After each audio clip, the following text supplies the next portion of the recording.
Alright guys, so we made our second pass there and ran it out the back. That was way faster than I thought it was going to go.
Guys, I'm so nervous before my first pass out here. I forgot to even open up the video, but we just made one pass. I'll show you guys that real quick. We're out here at the Scoggin Dickey track rental. The race shop is putting this deal on, so I really appreciate them. We just got this nice motor put in here. First pass off the trailer. I left on about 4,000 RPM and 8 pounds of boost and ramped it to about 20 pounds, which it kind of ran around my boost controls. For whatever reason, it's one of those that just doesn't want to work like exactly how you want it to, and the regulator's set for fairly high, so that makes the boost at low boost kind of move around a lot on the boost control. But that first pass we went 814 at 130 lifting, and of course we went at 495 at 144 miles per hour to the 8th mile. Now that was like I said, it was moving around from about 17-20 pounds of boost at the most. I was shooting for about 20 pounds, and I was shooting for going a high 4 off the trailer, so I'm super happy with that. Everything seemed good in the car. That was also the first pass with the hood on, and it stayed on, so that's good. So I'm gonna go ahead and pull a plug. I did pull a couple degrees out of it to start, just to be safe. So we have some more power there as well, but I'm gonna pull a plug out, check that out.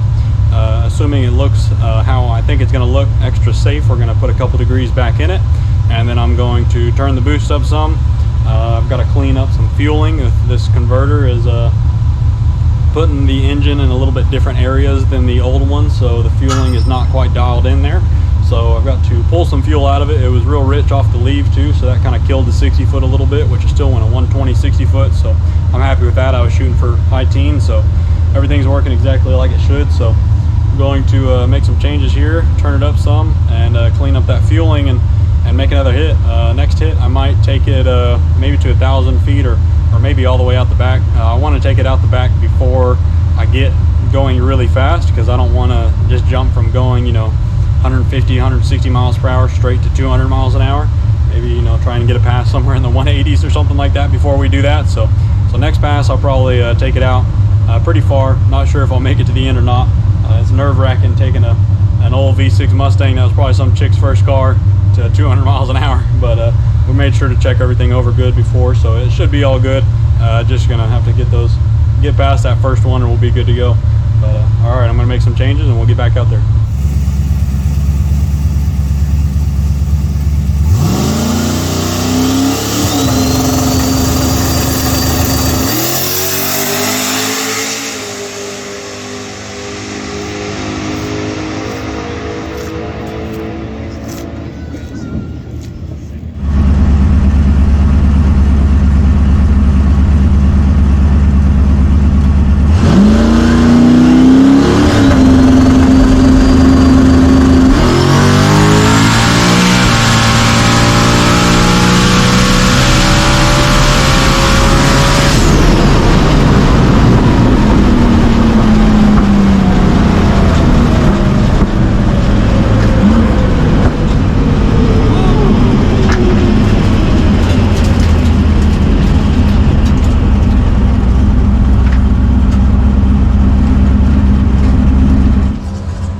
guys, so we made our second pass there and ran it out the back.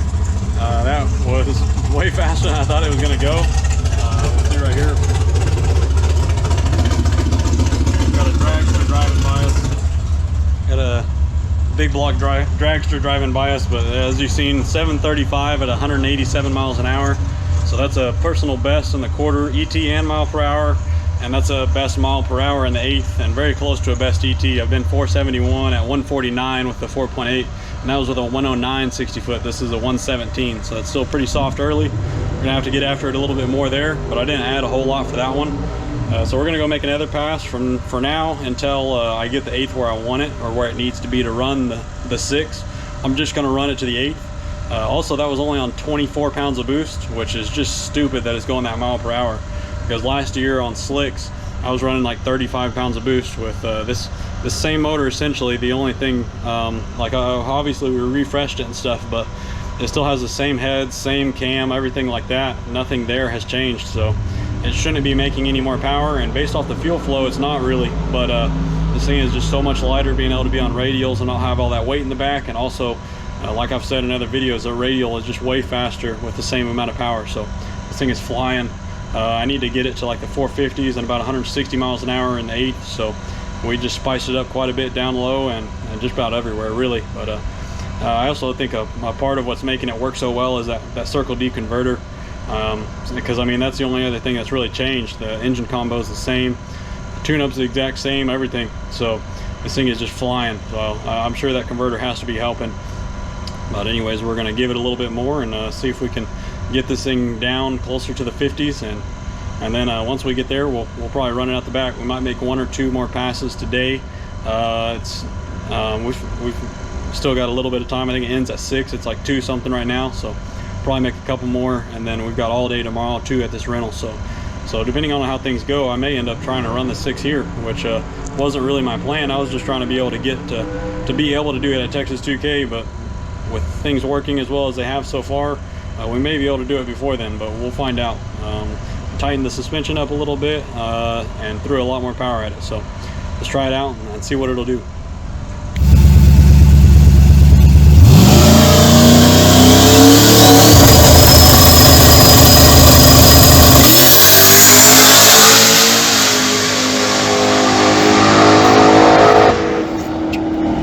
Alright guys, well, I screwed up on that one a little bit. I forgot to turn the GoPro on, but it went pretty good. It went at 464, but I also screwed up, and after that first pass I drained the catch cans and there was pretty much nothing in them. So I was like, okay, we're good. I don't need to drain them after every pass. But then I didn't drain it after that second pass, thinking that I was still good. And I've cleaned it up quite a bit now, or just about as much as I can here. But this catch can right here just spilled oil all over everything, made a big old mess. I guess what my theory is, at least, of what happened is I didn't drain it after that second pass, and that second pass I ran it out to the quarter and went pretty fast, went 187 miles an hour, and then I also pulled the chute, which I didn't do on that first pass either. I just coasted. So basically what that did is pulled a lot of G's forward, and all that oil in that valve cover went through into the catch can and filled it up. And so I'm sure it was very close to full after that second pass, and then making that pass right there was just enough to overfill it and spray it all over the place. So lesson learned there. I'm definitely gonna have to drain the catch cans every pass whenever I'm going to the quarter, especially. Luckily I didn't get into my own oil and spin or anything like that. That was a good pass. So I'll show you guys the slip real quick. As you can see, it picked up a little bit to the 60 foot. This is that first pass, but here is that second pass. But as you can see, it didn't really pick up mile per hour to the 8th, and that was about 4 or 5 pounds more boost. So I think what's going on there is partially you're gonna lose some mile per hour whenever you're getting after it harder early, and it picked up a lot to the 330, nearly a full tenth there, and a little bit to the 60, that 115 60 foot versus a 117. So I think that's part of it, but also I'm pulling a decent amount of timing with the boost. So I think I'm probably pulling too much timing too quickly, and also I had it pretty fat there as well. So I added a little bit of timing and I pulled some fuel out of it, and then I'm turning it up more on the hit. That last one was another 100 RPM and 2 more pounds of dome pressure. I did the same thing again, so now it should be about 4,200 and 10-11 pounds of boost. So we're gonna see if we can get that 60 foot down where we need it, and see if we can get this thing into the 50s. I'm not sure if it'll do it this next pass. It's gonna be really close, I think, if it'll make it down. But we're getting really close. If we can get that 60 foot down a little bit and pick up some mile per hour, then it'll be right there. So we'll see what it'll do.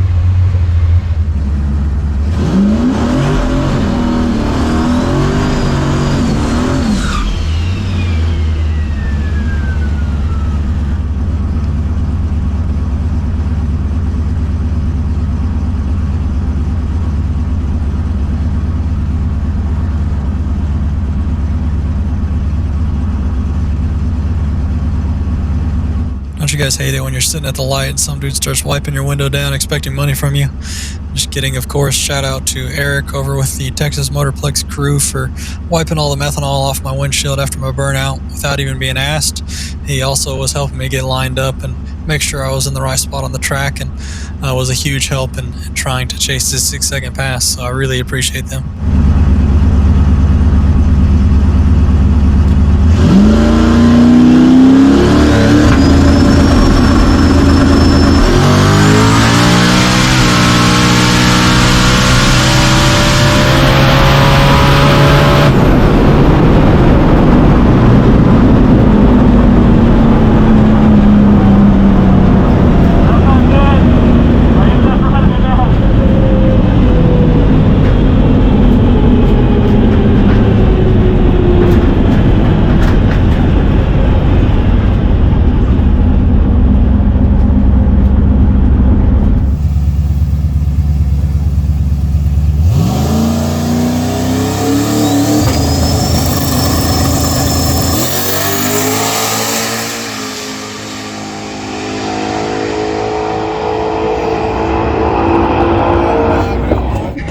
Oh, look at that.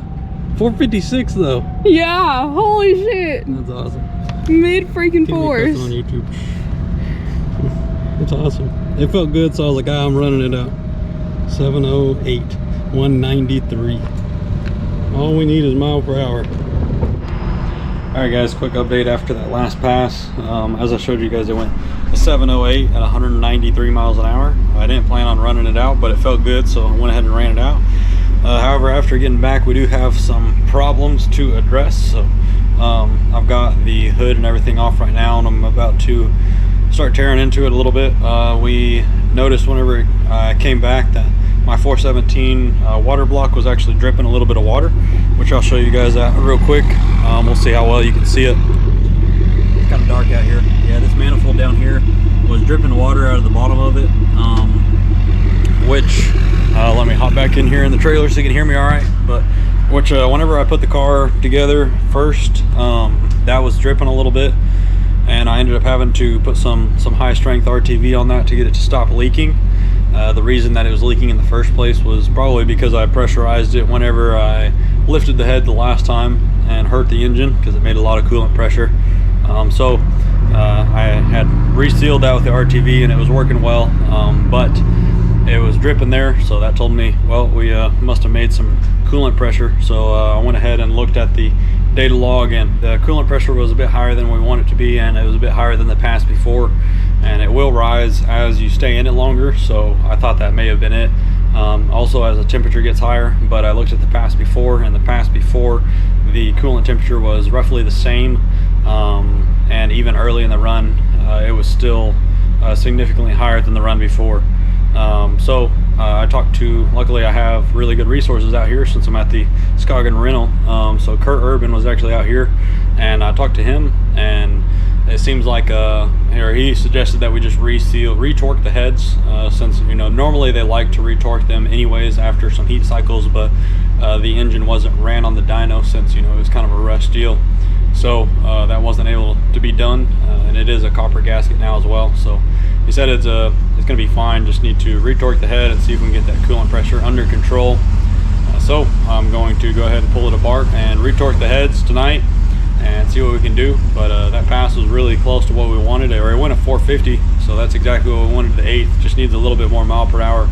Also, at the end of that pass, it hit my coolant pressure safety and reverted it back to wastegate. So it started to revert back to wastegate at like 5.9 seconds, and it was down from 30 pounds to like 24 pounds at the end. So that lost me some mile per hour too. So it's right there, it's really close, and I know it can do it, but we'll see if we can retorque the head and get that coolant pressure to stay where we need it. And then tomorrow we'll probably just make a short pass to see what it's doing, and also, you know, try and get after it a little bit more early still, because we do need to go a little bit quicker there, and we'll see what it does. But it should be okay, even if it does have some high coolant pressure. But of course, with that water manifold already being kind of tweaked, we need to you know, try and keep it as low as possible, and then also we need to try and get that sealed up better. So I'm going to put some more RTV on it tonight, and hopefully that'll keep it sealed up. But if not, then we may have to go to something different there, or see if we can possibly just weld that piece together. Of course, ideally we don't want to have very high of coolant pressure, which the pressure was up in like the 30 to 40 psi range, which is not crazy. Whenever I lifted the head, I could tell when it actually lifted, it was like holding like 60 psi of coolant pressure or something like that. And then once it actually, you could see where it actually torched through the gasket the last time, it ended up spiking to like 100 plus psi, maxing out the sensor. So it didn't do that this time. It wasn't nearly that high. So I think everything is okay. And with it being hooped and all that, you know, it's not really going to, we're not going to have the same issues that we did if we had an MLS gasket. So we'll get this retorqued anyways, and see what we can do tomorrow. Figured I'd give you guys a little bit of a look of what I got going on here, how I'm doing this. I've already done all of the ones under the valve cover, and I've got the header moved out of the way, of course. And now I've already done this one over here. I do this one right here. I'm probably gonna have to change extensions to get to that other one because of the strut tower, but we're gonna break this one loose real quick. We'll see what it was at.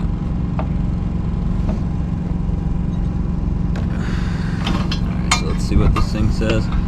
68 foot-pounds right there. So just about like all the other ones, they were all in between 60 and 70. So we'll just get that one completely broken loose. Oh, my light moved. So I got that one completely broken loose, not breaking loose any of the other ones, of course. And then we will get this deal torqued back down to 110 foot-pounds. If I can get my light to stay where it needs to.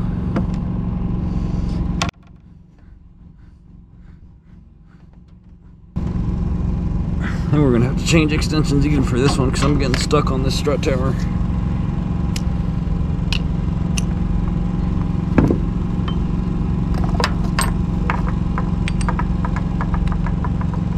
Also, I want to say a huge thank you to the Scoggin guys, for the race shop guys, for having these tools for me to borrow and quickly offering to help, as well as many other people out here at the track.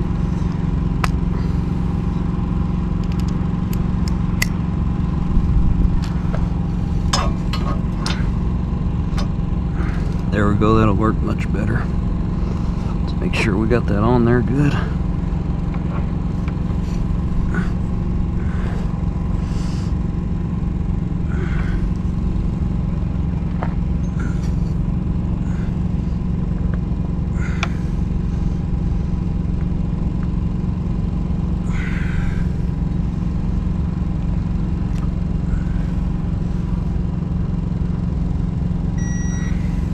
Also, this is a free track rental for race shop customers, so that is another thing that's really cool. Wouldn't even be getting to do this if it weren't for them putting on this completely free track rental at, you know, one of the best tracks in the country, Texas Motorplex.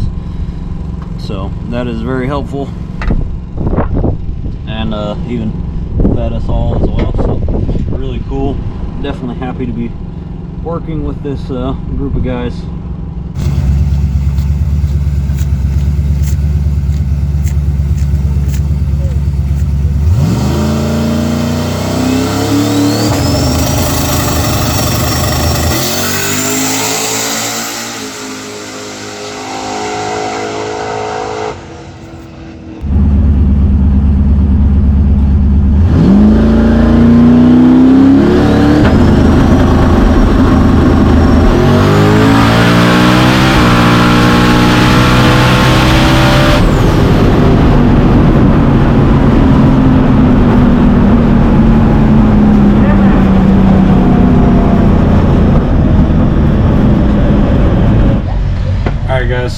made that first pass today. Forgot to update you guys before it, but got everything put back together. Got the heads all retorqued and everything last night, as you guys seen.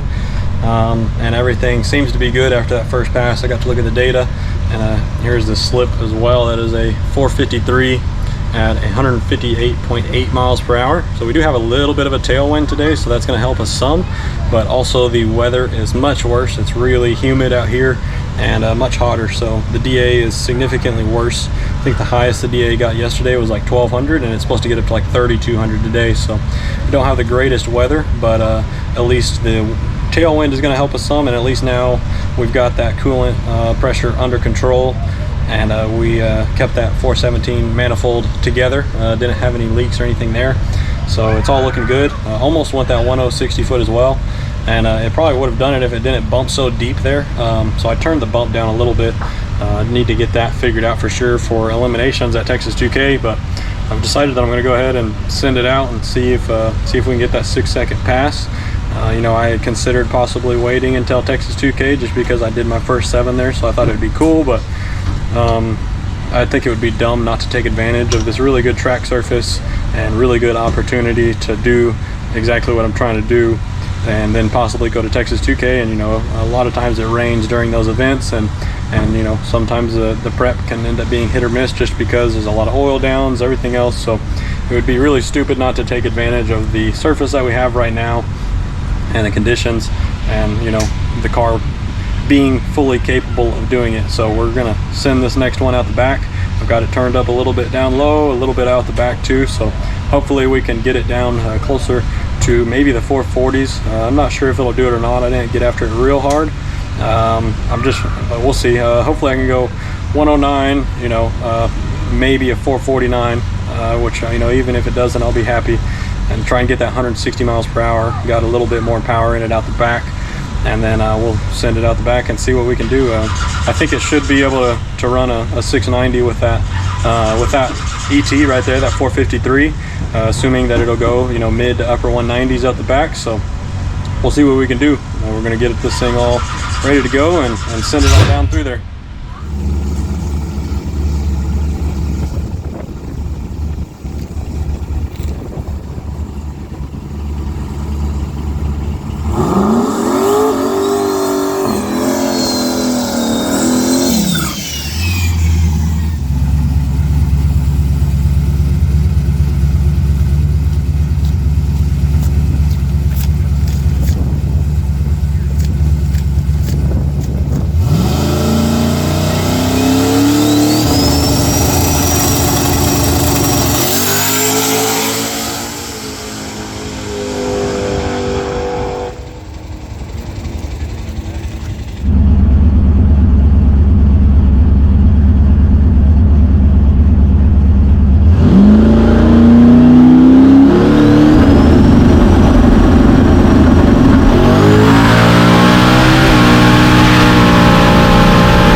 Alright guys, so unfortunately we don't have any good news.